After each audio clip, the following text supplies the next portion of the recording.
Muy bien, hermanos, pues vamos ahora a tener la lectura de la palabra del Señor en el libro de Cantares, en el capítulo 2.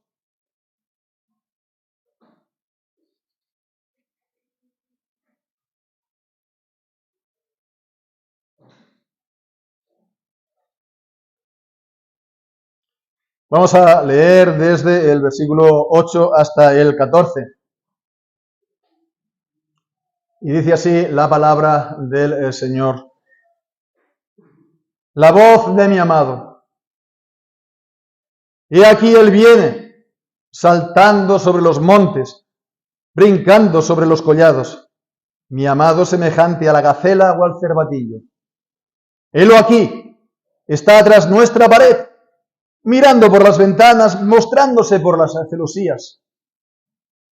Mi amado habló y me dijo: levántate, oh amiga mía, hermosa mía, y ven, porque he aquí el invierno ha pasado, la lluvia ha cesado, se ha ido. Se han mostrado las flores en la tierra, el tiempo de la canción ha llegado, y la voz de la tórtola se ha oído en nuestra tierra. La higuera ha echado sus higos, y las vides en cierne dieron olor.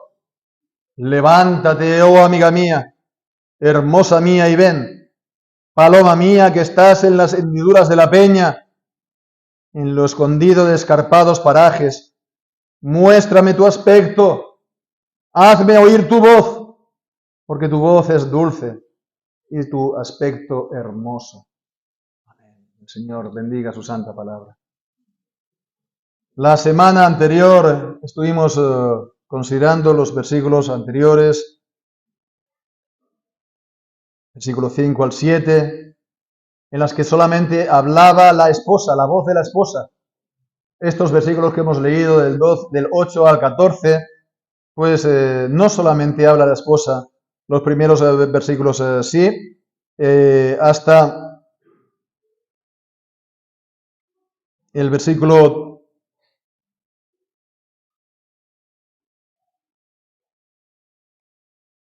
10, pero vemos que del versículo 10 en adelante, aunque lo está citando la esposa, está diciendo lo que el esposo ha dicho, el amado.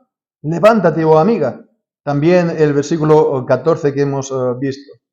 Entonces vemos que es bueno que lo leamos y también vamos a intentar, al menos en parte, considerarlos, verlos todos estos versículos juntos, porque creo que estamos en uno de los lugares más significativos del libro. Todo, por supuesto, es igualmente palabra de Dios y palabra inspirada, pero creo que es significativa para la Iglesia en el momento actual, para nuestra Iglesia, pero entendamos que no somos la única Iglesia, por supuesto, del mundo, sino la Iglesia en su conjunto, la Iglesia general.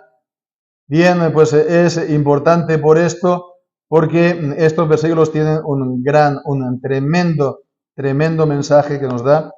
Y asimismo, bueno, es también bueno verlo. Estamos en uno de los lugares con, digamos, más peso, digamos. Es uno de los todo el libro de Cantares es un libro poético, ¿no? Lo vemos, es un libro lleno de comparaciones y de metáforas, etcétera, etcétera, ¿no? Pero aquí vemos que es uno de los lugares tal vez más poéticos en todo el libro de Cantares. Es una delicia poderlo entender, leer y entender, ¿no? Añadiendo entonces el entendimiento a lo que aquí se nos dice. Entonces, pues vamos a intentar verlo en la continuidad de la semana pasada.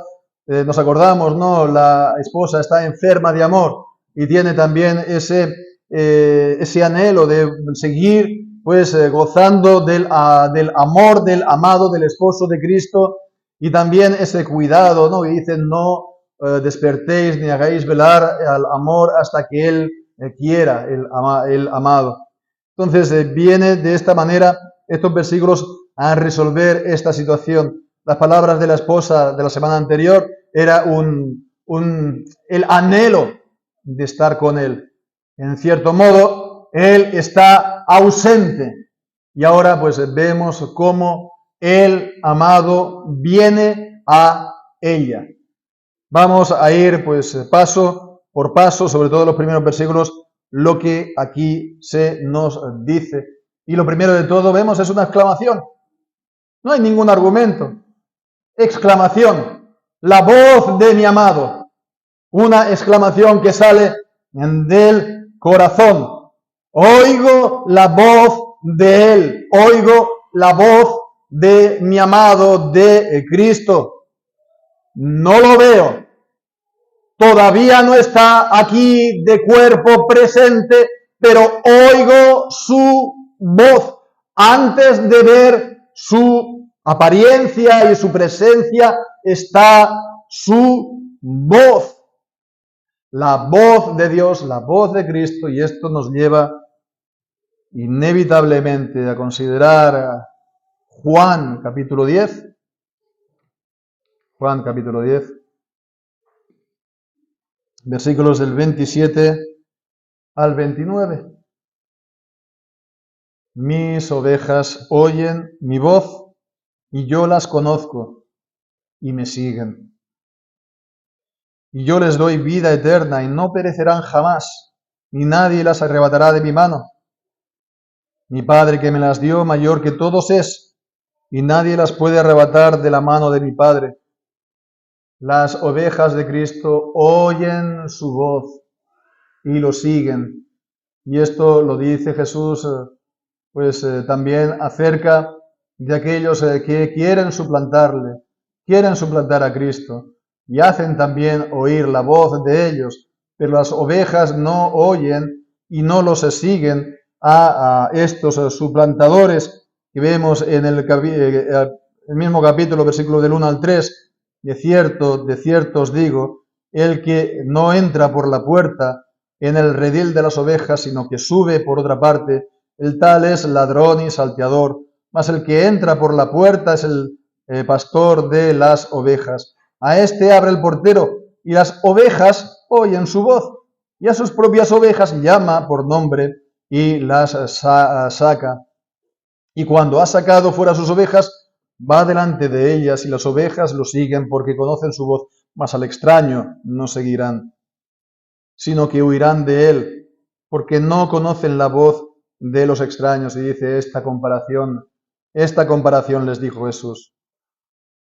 Entonces, bien, vemos, las ovejas reconocen la voz del Señor cuando Él habla.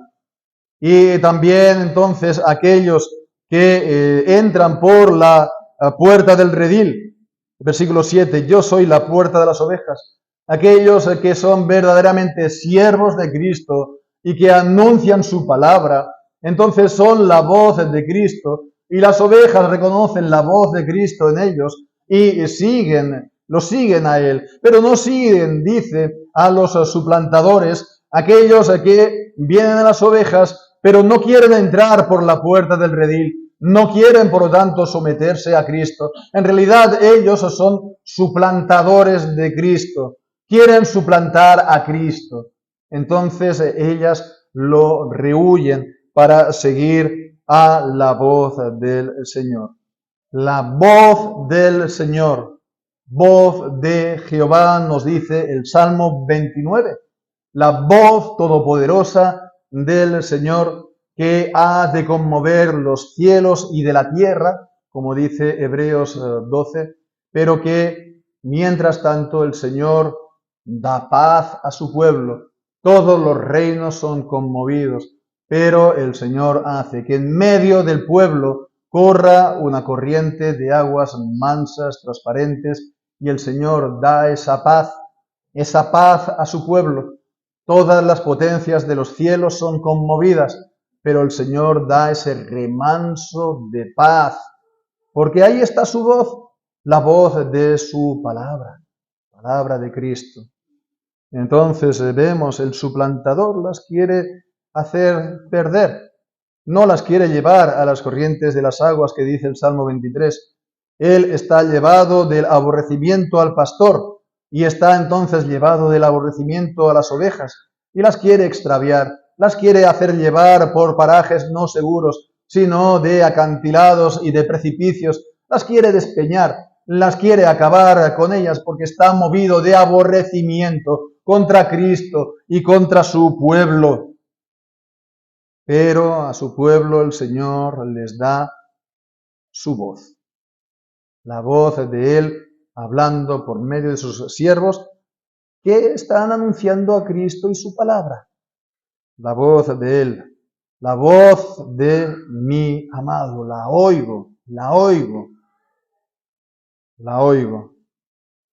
Pero más dice, he aquí, miradlo, he aquí, Él viene saltando sobre los montes y brincando sobre los collados. Y continúa diciendo, mi amado es semejante a la gacela o al cervatillo. Los montes altos, Él salta por encima de ellos para estar con la amada. Hay estas montañas que son infranqueables, pero el amado salta como si fuera pues una pequeña piedra en el camino. Vemos la imagen de la grandeza de Dios, de su todo poder infinito, omnipotente. Pero vemos que también está expresado esto con una imagen tierna. Los saltos, dice, de la gacela o el cervatillo. Es el Todopoderoso. Salta las montañas, las altas montañas como si fueran piedras del camino. El Todopoderoso, el gigante infinito que es Él. Pero vemos la imagen graciosa de gracia, como el ciervo, como la gacela. Viene saltando sobre los montes. ¿Qué son los montes entonces? En los salmos tenemos también los montes. El Salmo 68 dice, oh montes altos, ¿por qué miráis? La versión que cantamos, ¿no? Con altivo desdén a la montaña amada. ¿Quién es la montaña amada? El monte de Sión.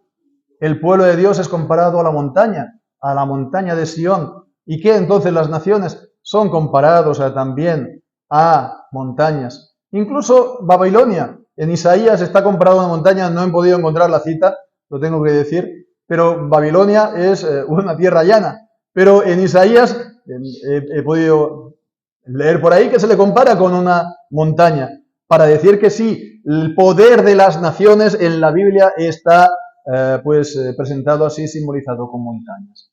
Entonces Él viene saltando por encima de los poderes del mundo, los más altos. ¿Para qué? Para estar con su amada. El Señor viene saltando sobre los montes que son las dificultades. Alzaré mis ojos a los montes, ¿de dónde vendrá mi socorro? Creo que es el Salmo 121. Los montes que nos parecen infranqueables, las dificultades, que a veces se dicen las montañas, ¿no?, de dificultades. El Señor salta por encima de ellas. No son obstáculos para separarnos de Él. El Señor hace también saltar, ¿no? Salta sobre la montaña de nuestros pecados, como dice el Salmo 65, ¿no? Que nuestras iniquidades prevalecen sobre nuestra cabeza, pero tú las perdonarás, porque Él ha hecho la reconciliación, nuestro Señor Jesucristo. Y aquí que nuestros pecados hicieron separación entre Él y nosotros, como dice Isaías 59, versículo 2. Pero el Señor ha hecho la reconciliación en el cuerpo de su carne al morir en la cruz. Él nos ha reconciliado con el Padre, ya es un hecho. No estamos separados por nuestros pecados. Él está con nosotros por su Espíritu, pero Él no está, digamos, con su presencia corporal y definitiva. Estamos ya disfrutando de la compañía y de la presencia de Cristo porque tenemos su voz, pero no tenemos su presencia entre nosotros, real, de su cuerpo, y nosotros con Él para siempre. Él salta sobre todas las dificultades y viene. Y viene, vemos, aquí dice, Helo aquí, versículo 9, está tras nuestra pared, mirando por las ventanas, mostrándose por las celosías. Y qué maravilla, porque aquí, ¿qué nos dice? Él viene, pero no viene de entrada, entrando por la puerta triunfal. Es como si se quedara en el muro exterior. Él está detrás de la pared. Él está mirando por las ventanas. Él está, pues, de esta manera, mostrándose incluso por las celosías. Hay algunos autores que, bueno, pues está utilizando piensan que está utilizándose aquí la imagen del marido que llega y se esconde tal vez en casa para ver si la esposa o los hijos hacen las cosas correctamente. Podría ser, pero no creo que sea esto porque, o no sea del todo esto, porque dice que a la vez se está mostrando. Él está detrás de las montañas, detrás de la pared y del muro. Está ya a un paso. Y incluso los de dentro de casa ven que él está a las puertas. No se está entonces escondiendo. Lo único que pasa es que él, antes de entrar, pues quiere encontrar a la mujer preparada. Quiere encontrarla para que se engalane, para que se adorne, para no encontrarla con harapos o despeinada o en una mala situación. Quiere, por lo tanto, que se prepare de esta manera. Ha venido, pero está a las puertas, para que se prepare la mujer para recibirlo y salir a su encuentro. Él está detrás, por lo tanto, de la pared, pero mirando por las ventanas, sí, pero a la vez entonces mostrándose a los que están adentro. Y he aquí entonces lo que dice acerca la voz del esposo. Lo está citando ella, versículo 10. Mi amado habló y me dijo, levántate, oh amiga mía, hermosa mía, ven, levántate, levántate y ven, levántate y ven a mi encuentro. Y esto no es casualidad que nos encontremos esto aquí, es la voz de los profetas. Dice en Isaías 60, levántate, resplandece, porque ha venido tu luz y la gloria de Jehová ha amanecido sobre ti. Porque he aquí que tinieblas cubrirán la tierra y oscuridad a los pueblos, pero sobre ti amanecerá Jehová y sobre ti será vista su gloria. Y andarán las naciones a tu luz y los reyes al resplandor de tu amanecer, de tu aurora, de tu amanecer. Alza tus ojos alrededor y mira. Todos estos se han juntado, vinieron a ti, y tus hijos vendrán de lejos, y tus hijas serán criadas sobre tu costado.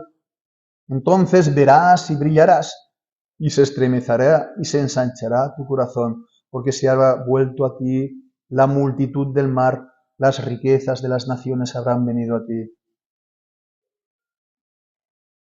Y pues se sigue diciendo y concluye en el versículo 7, serán ofrecidos todos estos ofrendas y sacrificios con agrado sobre mi altar y glorificaré la casa de mi gloria. Levántate, brilla, resplandece, porque el Señor se glorificará y hará hacer que su gloria sea conocida sobre ti.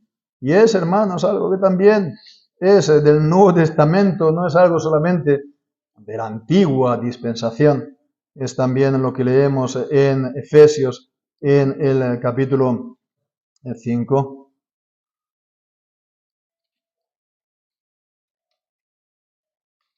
Efesios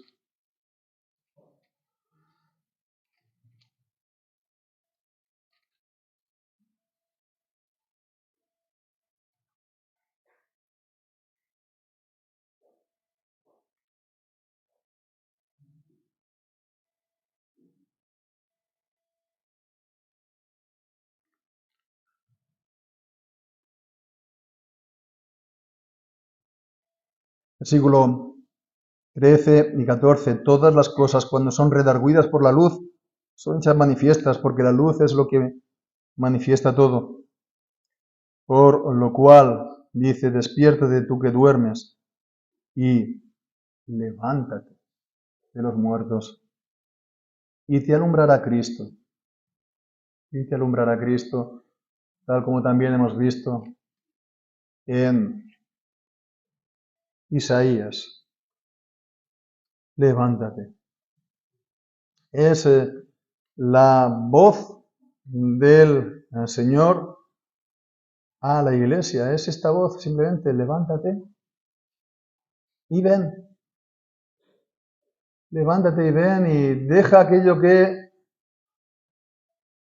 te impida o deja aquello que te lo haga difícil. Yo he saltado montes para estar contigo. Lo único que tienes que hacer es salir y venir a mí. Es lo único que pide. Si la iglesia toda, no solamente nosotros, toda la iglesia entera, se levanta, será vista en su gloria, no la gloria de la iglesia como tal, sino la gloria de Dios en la iglesia. Levántate y ven. Los comentaristas judíos de este pasaje, se puede decir que casi unánimemente, ven la referencia a estas palabras, el levántate y ven, como una referencia a la salida de Israel de Egipto para entrar a la tierra prometida. Y vemos que tipológicamente, ¿no? Se puede decir así, o alegóricamente, si se quiere, lo podemos recibir nosotros también, porque ¿qué es nuestro entrar definitivo en la tierra prometida? La venida de nuestro Señor y estar nosotros ya con Él en el reposo eterno. Entramos espiritualmente, sí, cuando partimos para estar con el Señor, individualmente, pero el del todo, el cuerpo, el de toda la iglesia, el de todos los redimidos, es después de la resurrección de la carne, después de su venida final. Entonces vemos o podemos recibir perfectamente esto, que la iglesia pues ha de entrar en la tierra prometida. Y bueno, todo esto se resume en que hay toda una serie de cosas que todavía han de suceder. Ha de venir nuestro Señor Jesucristo, pero antes de que Él venga, pues será la aurora de su venida. ¿Y la aurora de su venida qué será? La gloria de Cristo en su iglesia. Y será una gloria de tal intensidad que el suplantador, por excelencia, el anticristo, será pues expulsado por el aliento de su venida y el resplandor, la aurora, por la espada de su boca, ¿no? El aliento de su boca y el resplandor, la aurora de su venida. Entonces vemos, lo único que dice es que se levante, porque dice versículo 11, he aquí el invierno ha pasado, la lluvia ha cesado, se ha ido, se han mostrado las flores de la tierra, el tiempo de la canción ha llegado y la voz de la tórtola se ha oído en nuestra tierra. Ha pasado ya el invierno. ¿Qué es el tiempo del invierno? Aquí, bueno, no son muy crudos los inviernos, pero el tiempo del invierno es el tiempo del frío, del mal tiempo, dice de la lluvia. ¿Qué hace la gente en el tiempo de la lluvia? Pues antiguamente, supongo que hoy tampoco, los campesinos trabajan mucho en el campo. Es el tiempo de estar en casa reparando los apareos o los instrumentos. Es el tiempo de estar recogido. Es el tiempo en el que no se sale de casa. Y es lo que dice aquí, vemos, está hablando de estar, de que la esposa está en las hendiduras de la peña, en lo escondido de los escarpados parajes. Y es eso, digamos, lo que ha ocurrido con la iglesia tras la manifestación del anticristo, que lo que ha hecho ha sido dispersar a su iglesia en este tiempo de gran tribulación, cuando oigamos gran tribulación, no hemos de estar pensando en campos de concentración para los cristianos. La gran tribulación es una gran tribulación espiritual cuando la iglesia es dispersada y es llevada al exilio y es oculta. Vemos en las hendiduras de la peña y es tratada como si no fuera nada, como si estuviera completamente ausente de la vida. Como en aquellos lugares que después de una guerra, pues los que han luchado en el bando, pues que ha perdido, están pues escondidos, a lo mejor en una buhardilla o un agujero en el suelo, como si fueran topos a los que no le da la luz del sol, a los que nadie ve y nadie se acuerda de ellos.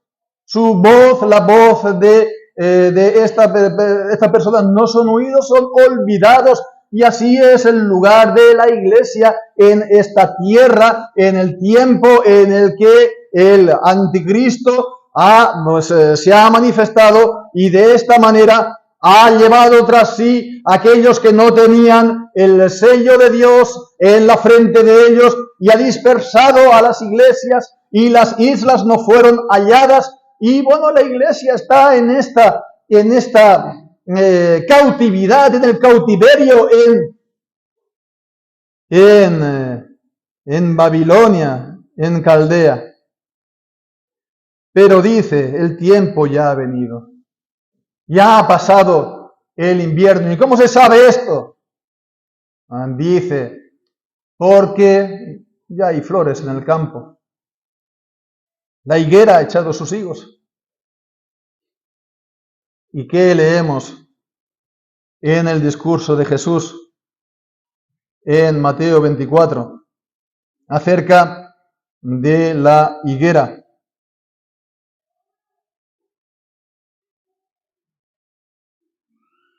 En el capítulo 24, versículo 32, aprended de la higuera. Cuando ya su rama se pone tierna y las hojas brotan, sabéis que el verano está cerca. Así también vosotros cuando veáis todas estas cosas, sabed que está cercano a las puertas. ¿Y sabéis cuál ha sido la interpretación de este pasaje en los antiguos?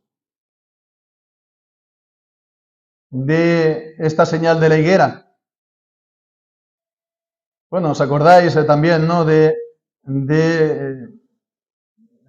Adán en su caída. En Génesis dice que se le cosieron unas hojas de parra, ¿no? No sé. En todo caso, los antiguos estaban aunando estos dos lugares de la Escritura, en el sentido de que para ellos, ¿cuál era la señal de la higuera?